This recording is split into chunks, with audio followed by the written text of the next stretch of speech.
everyone. I just wanted to do a short update to talk more about June and looking down the timeline. I am going to, as always, do a more detailed update for the second half of June when we have a very important full moon in Capricorn. But I just wanted to cover a bit of ground that I didn't cover in the new moon in Gemini update that I'd like to share with you in case it's going to be helpful for you. Now, I mentioned that on the 1st of June, Jupiter is going to conjunct Sedna, dwarf planet Sedna, which has an 11,400-year orbit. They're both right at the beginning of Gemini. And really, it's over this weekend, 1st, 2nd of June, that we could feel that. And just observe, it's just going to hit one time. Often conjunctions we have 3 times as the planet moves direct and then retrograde and then direct again. This time, it's only a single conjunction.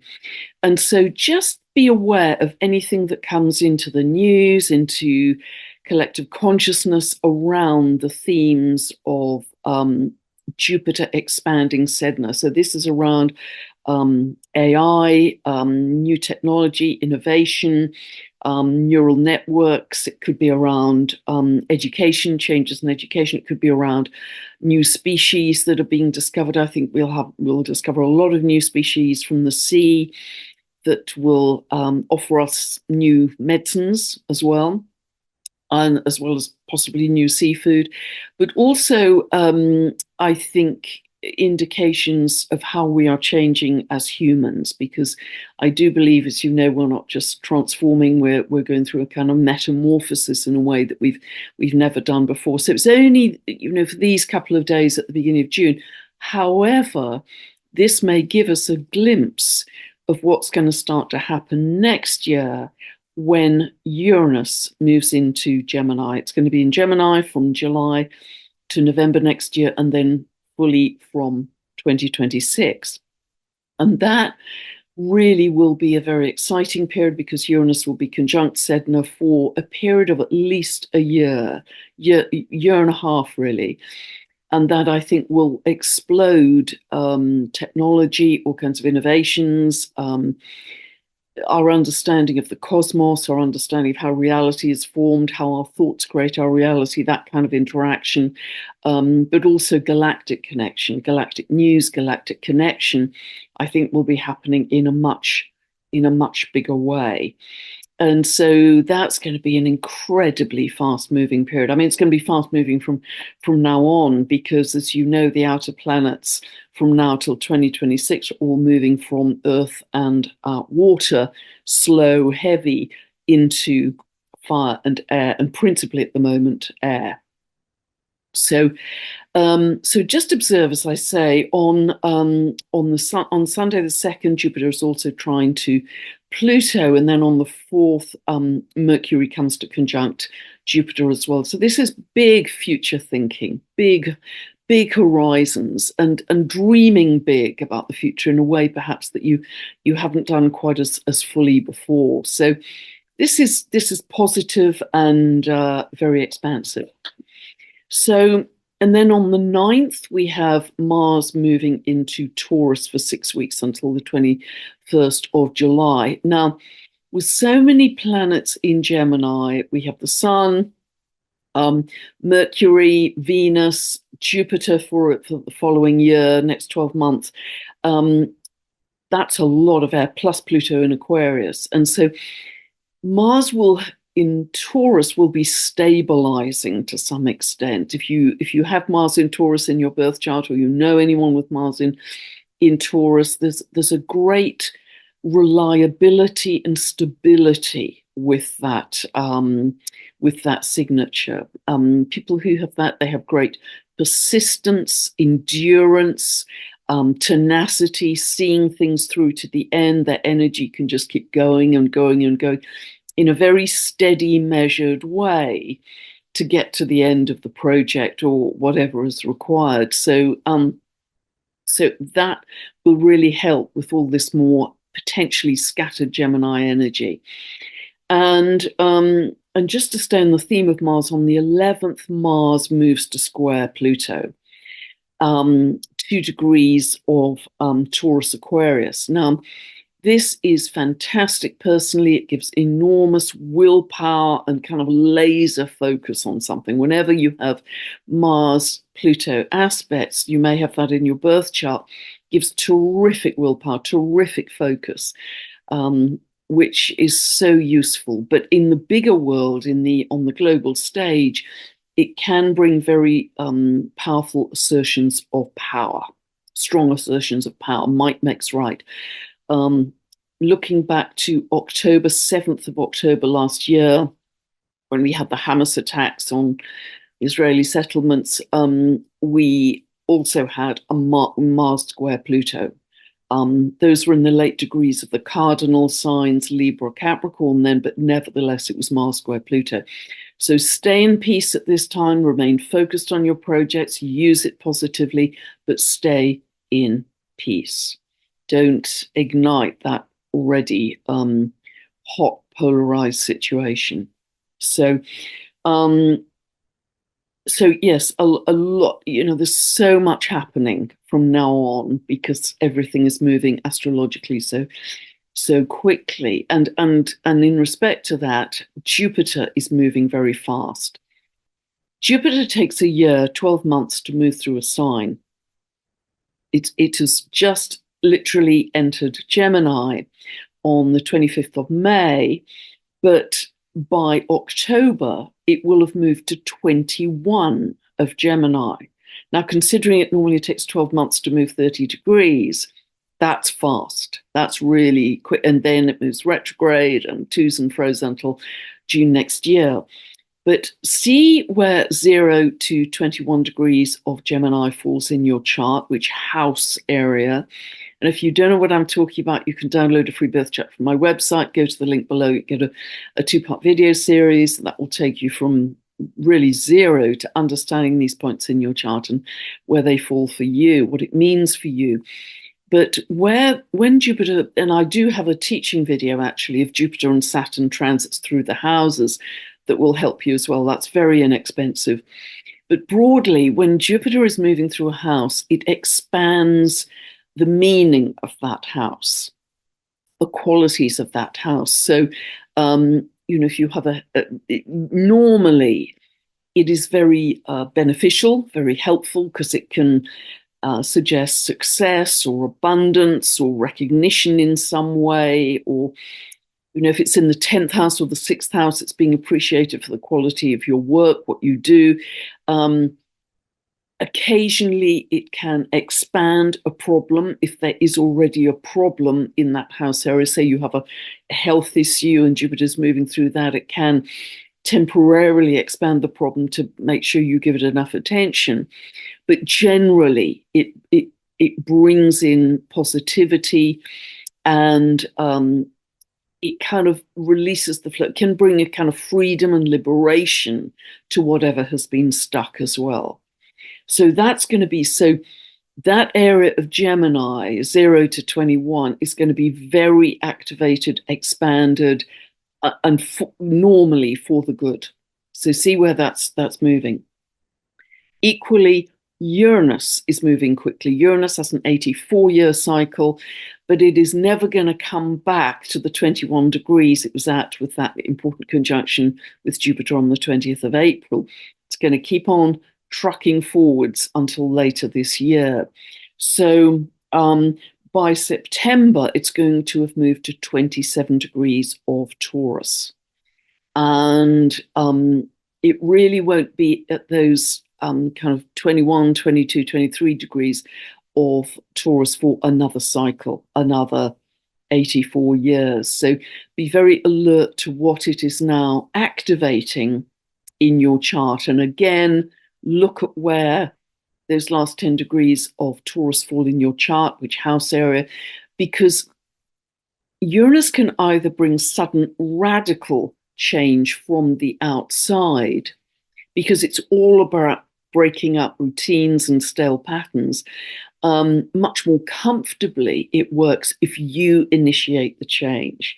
If you bring in some kind of variety or newness or breaking of old patterns or going your own way, being more of a maverick, expressing your creativity, your unique essence in a bigger way, then it's a much more comfortable transit. So both Jupiter and Uranus, considering its orbit, are both moving ahead strongly now until September, October time. I just want to mention as well that by late June, early July, Jupiter will come to conjunct Uranus in the US chart. The US chart that I use and most astrologers use is 4th of July, 1776, Philadelphia, 10 past 5 in the afternoon, the signing of the Declaration of Independence. And Uranus in that chart is at 8 degrees of Gemini. Very importantly, in the US chart, it rules the third house of the media. Essentially, it's the media, mass media. So with transiting Jupiter coming to conjunct US Uranus, ruling the third house of the media, we could, and particularly because this is around about the time of the full moon in Capricorn, which has some very strong similar themes, I think we could see some big, surprising, big, shocking truth coming to light, because both Jupiter is to do with the truth, the law, and justice. Uranus is very much to do with truth, piercing sword of clarity, shock, surprises, shattering of old paradigms, very much shattering of old belief systems. I think we could see some very interesting and strong news coming to the fore. It's going to come in waves, actually, all of this year, all of next, and ongoing, but particularly late June, early July. And it may be particularly relevant to the US because we're looking at the US chart there. So very interesting. The planet that is not moving quickly is Saturn. Saturn is moving very, very slowly right now. It's currently at 19 degrees of Pisces, and it's all of this month it's at 19 degrees of Pisces, and it will backtrack to 12 degrees of Pisces retrograde by October and November this year, but it won't move forwards again, won't move direct to 19 degrees of Pisces until the second half of February next year. So it's spanning a very narrow area in Pisces, a kind of 19 degrees back to 12. So again, see, there's going to be a very different house area for you. See where those degrees of Pisces are falling in your chart, because Saturn brings in a very different message for you, which is where we need to apply focus, discipline, and work. Now, Saturn can be really excellent for narrowing our focus. So, for instance, if it's moving through the third house, that can be a terrific time to study something because it narrows the mind down to specific objectives, specific information.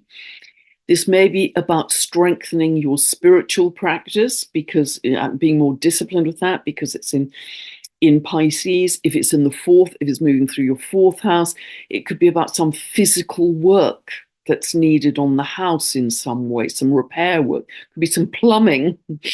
If it's in Pisces, that's exactly what I've got at the moment. Saturn is in Pisces, moving through my fourth house, and the washing machine has just flooded the floor. So it's almost laughable, so literal.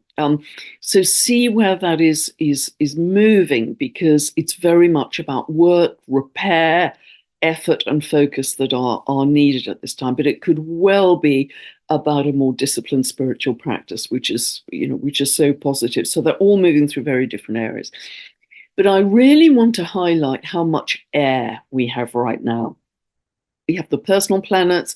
We have, at the moment, the Sun, Mercury, Venus, and Jupiter for the next year, moving through Gemini. We also have Sedna until 2067, moving through Gemini. It only entered Gemini on the 27th of April. We have Pluto in Aquarius essentially until 2044. as a short dark back to Capricorn, 2nd of September to 19th of November. But essentially, then it's staying in Aquarius for another 20 years. That's a lot of air. And so we are going to see huge intellectual developments. As I say, I think AI is going to be enormous. The linking of our neural networks, how we learn, how we educate ourselves. I think the educational system is going to be changed out of all recognition. Just digitization, how our neural networks affect our reality, as I say, digital identity, digital currencies, everything becoming electrified and digitized. I was writing about this, 12 years ago. A lot more about facial recognition, a lot more about social media development as well. Huge amounts of information coming in at us, and we have to learn to discern and sift. New discoveries about space and how our cosmos is formed. I think that's going to be enormous, and we really are going to nail how it's all about frequency and energy, which so many of us already know, but we are really going to get and understand that in a bigger way than ever, about frequency and energy. But the air can take us into our heads because it's intellectual energy. It can be up here. And so it really is very, very important to ground. Simple stuff. Hug a tree, bare feet on the grass, do breath work. Really drop into the body. Physical exercise is another way to do it. Drop into the body, drop into the breath as often as you can, because there's going to be not only so much information, but so much focus on the out there. Yes, we are going to have more extreme weather moving forwards. We're going to have tornadoes, hurricanes, very strong winds. I think a lot of learning about geomagnetics, unstable, I've got a whole video on that, unstable geomagnetics, electromagnetics, how our whole earth and being is all about that, and how we interrelate, essentially, I think, via our hearts, because our hearts are our largest electromagnetic organ. And as Lee Harris via the Z's says, they say that's our portal to the cosmos. And so, but isn't it interesting that I think almost for the first time in my lifetime, we've started to talk about space weather. Previously, we just talked about weather. Now it's about space weather since Pluto has moved into Aquarius. It's all about the out there. And that's partly, of course, because we're at the peak of solar cycle 25. The peak seems to be happening now this year with heightened sun's activity. You're all very aware of the solar flare activity at the moment, and how that is affecting our Earth with increased seismic activity, destabilizing the ionosphere. Everything is connected, but big part of our evolution at the same time. So we could see more power outages, we could see more internet outages. So sort of don't worry if these things happen, because it's the result of this very strong solar flare activity, and they are ingredients for our rapid evolution. So just know that. So welcome them in rather than resist them. We are likely, because Neptune is at 29 degrees of Pisces, the very last degree of the zodiac, to also see more flooding. I'm doing a whole separate video with my good friend Heather Ensworth about Neptune at 29 degrees of Pisces. So I'll leave that until we do that in a couple of weeks' time. But when Pluto moves through a sign, and I've mentioned this in previous videos, it has a very complex process of it intensifies the nature, the symbolism of that sign, but also reveals what is not for our highest good. So, for instance, it moved into Capricorn in 2008, and within a few months, September 2008, we're all aware we had the financial crisis, because Capricorn is to do with big business and big banking and big government. And in the period that it's been in Capricorn, it has intensified and strengthened those top-down structures, big big government, big corporations, big institutions, that verticality, those organizations that have power over us. But now it's moved into Aquarius for the second time and fully as of 19th of November for 20 years, as I say. So it will, on the one hand, intensify science and technology, but on the other hand, also create, as it did in Capricorn, a crisis around those areas. So will we see a crisis around science? And, we were very much encouraged to trust the science. Will there be a crisis around that? Will there be a crisis around the invasiveness of technology? I think there will, big time. But also aviation. Remember that Uranus is the sky god and Uranus rules Aquarius. I don't know if you've been following the woes of Boeing recently. I've lost count. I've absolutely lost count of the numbers of extreme incidents with Boeing in the last, well, really through this year. It was really starting the beginning of the year. It was interesting because Pluto's second time moved into Aquarius, the sign linked to aviation. Lost wheels, engine failures, sudden altitude drops. On the 21st of May, there was massive turbulence on a plane, and I think flying from London to Singapore. One person died. There were several severe injuries. I mean, it was just turbulence, as we've never experienced. There have been hydraulic leaks. There have been fuselage blowouts, door plugs flying off in midair, and doors coming loose. I mean, unbelievable amounts of accidents. I mean, really quite serious accidents. In fact, back in March, the Federal Aviation Authority, the FAA in America, grounded 50 Boeing planes because they weren't safe. And therefore that caused plane shortages, disruption in aviation yet again. And apparently Boeing has lost 29% so far in its stock price. It's one of the poorest performing stocks at the moment. But we are at the same time going to see a revolution in travel and air travel. For instance, I posted recently about a single person electrical vehicle that's been developed now, flying vehicle. It can just take one person plus a small piece of luggage. So clearly you have to learn on a simulator. There's no room to squeeze in the trainer with you. But it is, I believe that's already operational. So that's a flying single person car. I think there are going to be huge jumps in air travel beyond anything we've known before. So ultimately, I think we'll be able to just focus and think ourselves to a location in space, and we will get there, or on Earth, and we will get there. But there are going to be interim stages to that where we go back to extremely fast supersonic travel and even forms of teleportation. I think it's going to be absolutely revolutionized in the time that Pluto is in Aquarius.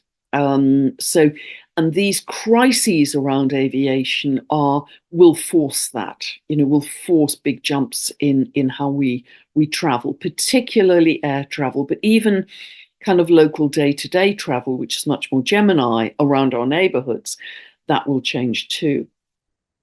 Particularly after Uranus starts to move into Gemini next July, we will see a lot more far-flung galactic travel, as I say, in galactic connection too. And, from really 2026, I think even next year, but from 2026 through to 2028, we've got 5 beautiful trines between Uranus and Pluto.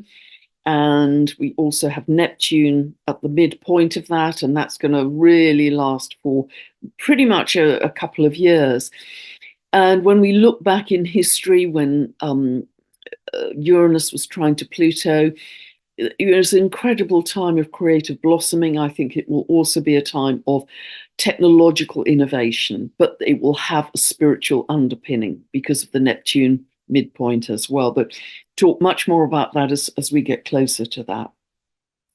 Both Gemini and Aquarius are very linked to not only our intellect, but our nervous system, both very much connected to our nervous system. So it's very possible with all of this overload, all of this input we're going to have, a lot of it will be incredibly exciting, incredibly interesting, new ideas, innovations, etc. It's going to be, truths coming to light, Aquarius, Uranus.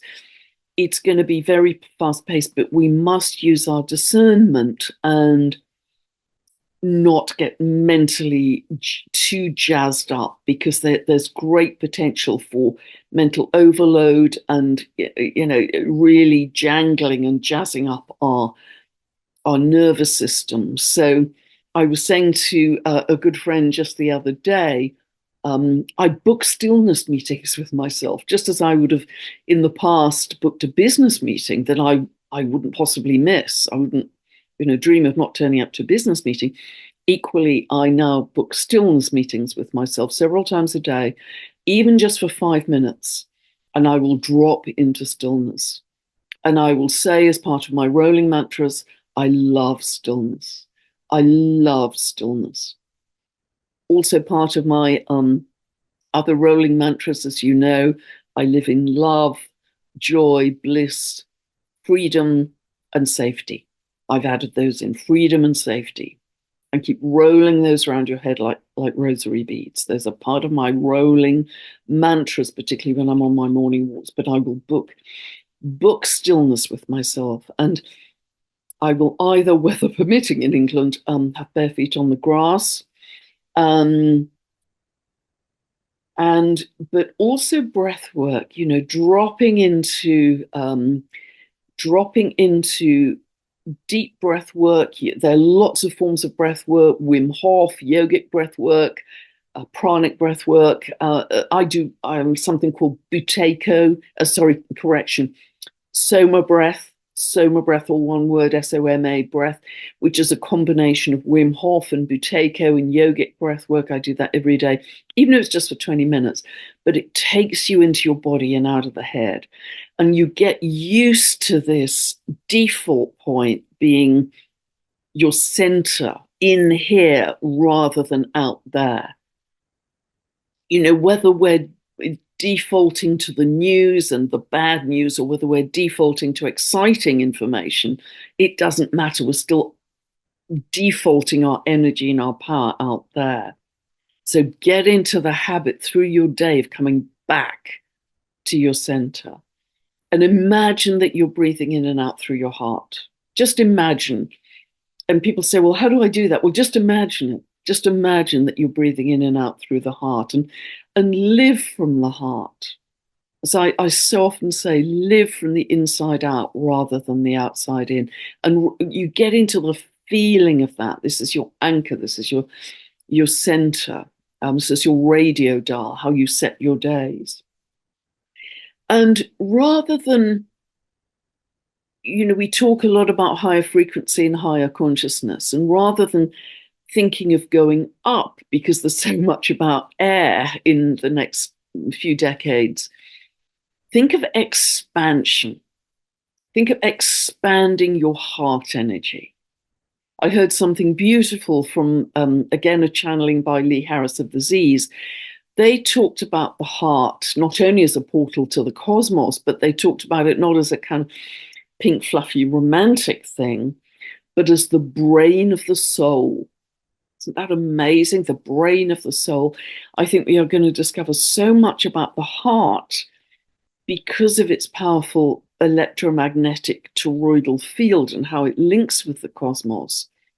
There's so much we're going to find out about the heart, about water, about light, and how all of these things connect. And as you know, I'm on down a few rabbit holes on that. But try and think of expansions, expanding the heart energy, expanding your consciousness, and if you can think of nothing better, particularly on our Sunday evening meditations, think of we're welcoming in an expanded consciousness of love. We're welcoming in an expanded consciousness of love. So think of that feeling of spaciousness. And when you get particularly any difficult news coming into you, people send me stuff all day long. And you equally are exposed to things all day long. And when you get that kind of reaction or that drop in frequency, oh, it's not good news. Be mindful. Take a breath. Just take a breath. Say, is that even true? How do I know that's even true?